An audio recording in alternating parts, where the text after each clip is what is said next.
অন্তর্বর্তী সরকারের সময় প্রথমবারের মতো ভারত থেকে আমদানি করা চালের বড় চালান পৌঁছেছে চট্টগ্রাম বন্দরে। সকাল 7টার দিকে বন্দরের 11 নম্বর জেটিতে ভেড়ানো হয় চালবাহী জাহাজ এমভি তানিস ড্রিম। প্রথম ধাপে 24,500 টন চাল আসলেও দ্রুত পৌঁছাবে আরও 27,500 টন। এতে চালের বাজারে দাম কমার প্রভাব পড়ার আশা খাদ্য মন্ত্রণালয়ের।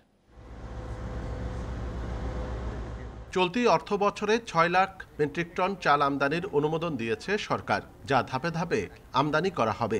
ইতোমধ্যে এই বিষয়ে আন্তর্জাতিক দরপত্রের মাধ্যমে চাল সংগ্রহ শুরু করেছে খাদ্য মন্ত্রণালয়।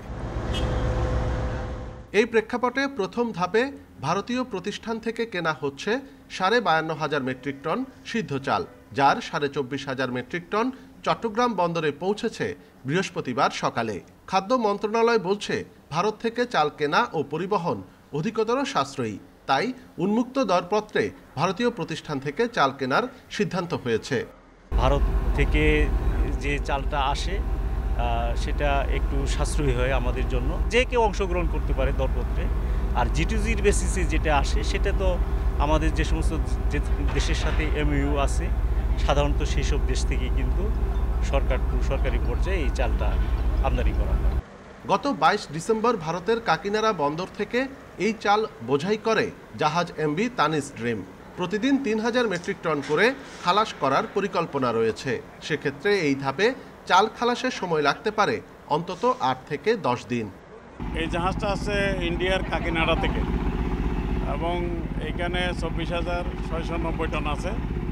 তো আমরা যেহেতু একটাই জাহাজের ক্রেন যদি একটা বা দুইটা কাজ ঠিক মতো করতে না পারে, তাহলে একটু দীর্ঘতিতে হবে, হয়তো 10 দিনও লাগতে পারে।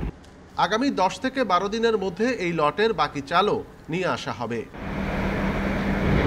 আন্তর্জাতিক দরপত্রের মাধ্যমে কেনা চালের 52,000 মেট্রিক টনের মধ্যে প্রথম ধাপে এসেছে প্রায় 24,900 মেট্রিক টন। খাদ্য মন্ত্রণালয় বলছে, বাজারে চালের যে ঊর্ধ্বগতি, এই চাল আসার কারণে তাতে একটি ইতিবাচক প্রভাব পড়বে। অনুপম শীল, ইন্ডিপেন্ডেন্ট নিউজ, চট্টগ্রাম।